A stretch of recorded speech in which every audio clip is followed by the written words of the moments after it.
Hi friend, ಶುಭೋದಯ. ನಾನು ರಶ್ಮಿ.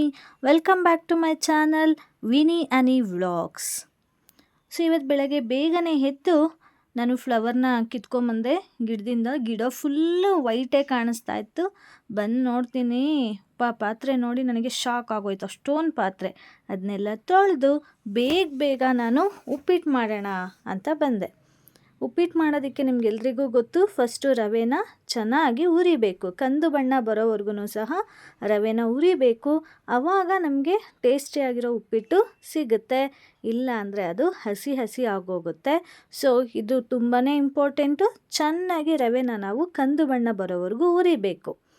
ನಾನು ಚೆನ್ನಾಗಿ ಹುರಿದು ಆದಮೇಲೆ ಅದನ್ನ ಬಾಣಲೆಯಿಂದ ಒಂದು ಪ್ಲೇಟ್ಗೆ ಟ್ರಾನ್ಸ್ಫರ್ ಮಾಡ್ಕೊಂಡ್ಮೇಲೆ ಅದೇ ಬಾಣಲೆಗೆ ನಾನು ಆಯಿಲ್ನ ಹಾಕ್ತೀನಿ. ಎಣ್ಣೆನ ಹಾಕ್ಬಿಟ್ಟು ಅದಕ್ಕೆ ಒಗ್ಗರಣೆಗೆ ಸಾಸಿವೆ, ಜೀರಿಗೆ, ಕಡಲೆಬೇಳೆ ಮೂರನ್ನು ಹಾಕ್ಬಿಟ್ಟು ನಾವು ಸ್ವಲ್ಪ ಫ್ರೈ ಮಾಡ್ಕೋಬೇಕು. ಕಡಲೆಬೇಳೆನೂ ಸಹ ಸ್ವಲ್ಪ ಕಲರ್ ಚೇಂಜ್ ಆಗಬೇಕು. ಸೊ ಅಲ್ಲಿವರೆಗೂ ಸಹ ನಾನು ಫ್ರೈ ಮಾಡ್ಕೊಂಡಾದಮೇಲೆ ಆಲ್ರೆಡಿ ನಾನು ಈರುಳ್ಳಿನೆಲ್ಲ ಹಚ್ಚಿಟ್ಕೊಂಡಿದ್ದೆ. ಹಾಗಾಗಿ ಈರುಳ್ಳಿ, ಹಸಿಮೆಣಸಿನ್ಕಾಯಿ ಮತ್ತು ಟೊಮೊಟೊ ಹಾಕಿದ್ರೆ ಒಂಥರ ಡಿಫ್ರೆಂಟು ಟೇಸ್ಟು ಚೆನ್ನಾಗಿರುತ್ತೆ. ಹಾಗಾಗಿ ನಾನು ಎಲ್ಲನೂ ಸಹ ಹಾಕಿದೆ. ಅಲ್ಲಿ ಫಸ್ಟು ಈರುಳ್ಳಿ ಹಾಕಿ ಆಮೇಲೆ ಟೊಮೆಟೊ ಹಾಕಬೇಕಿತ್ತು. ನಾನು ಒಂದು ಕೈನಲ್ಲಿ ಮೊಬೈಲ್ ಇದ್ದಿದ್ದರಿಂದ ಎಲ್ಲನೂ ಹಾಕ್ಬಿಟ್ಟು ಅದು ಸಾಫ್ಟ್ ಆಗೋವರೆಗೂ ಸಹ ಅದನ್ನು ಸಹ ನಾವು ಫ್ರೈ ಮಾಡಬೇಕು. ಬೇಗ ಈರುಳ್ಳಿ ಟೊಮೊಟೊ ಸಾಫ್ಟ್ ಆಗಬೇಕಂತ ಅಂದರೆ ಉಪ್ಪನ್ನು ಹಾಕಬೇಕು.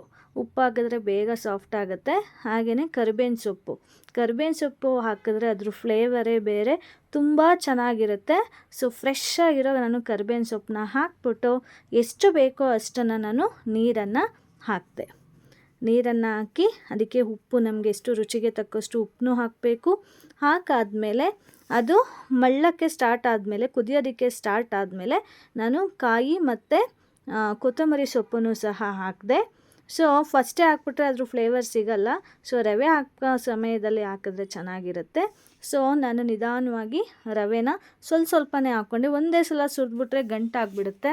ಸೊ ಚೆನ್ನಾಗಿರೋದಿಲ್ಲ. ಸ್ವಲ್ಪನೇ ಹಾಕ್ಕೊಂಡು ಗಂಟಿಲ್ದಂಗೆ ನಾವು ತಿರುಗಿಸ್ಬೇಕು. ಸೊ ಆ ರೀತಿ ಎಲ್ಲ ರವೆನ ಮಿಕ್ಸ್ ಮಾಡ್ಕೊಂಡು ಸ್ಲೋಲಿ ನೀರು ಹಿಂಗೋವರೆಗೂ ಸಹ ಚೆನ್ನಾಗಿ ರವೆ ಎಲ್ಲ ನಾವು ಬೇಯಿಸಬೇಕು. ಸೊ ಬೇಯಿಸಿದಾಗ ಒಳ್ಳೆ ಟೇಸ್ಟಿಯಾಗಿರೋವಂಥ ಉಪ್ಪಿಟ್ಟು ತಯಾರಾಗಿದೆ. ಸೊ ನಮ್ಮ ಅಪ್ಪಾಜಿಗೂ ಸಹ ಕೊಟ್ಟೆ ನಾನು ಉಪ್ಪಿಟ್ಟು. ಚೆನ್ನಾಗಿದೆಯಾ ಅಂತ ಕೇಳಿದೆ. ಚೆನ್ನಾಗಿದೆ ಅಂತ ಹೇಳಿದ್ರು. ಈ ರೀತಿ ಟೇಸ್ಟಿ ಉಪ್ಪಿಟ್ಟನ್ನ ಮಾಡ್ಕೊಂಡು ತಿನ್ನಿ ಅಂತ ಹೇಳ್ತೀನಿ. ಹಾಗೆ ನನ್ನ ಚಾನಲ್ನ ಲೈಕ್ ಮಾಡಿ, ಶೇರ್ ಮಾಡಿ, ಸಬ್ಸ್ಕ್ರೈಬ್ ಮಾಡಿ. ಥ್ಯಾಂಕ್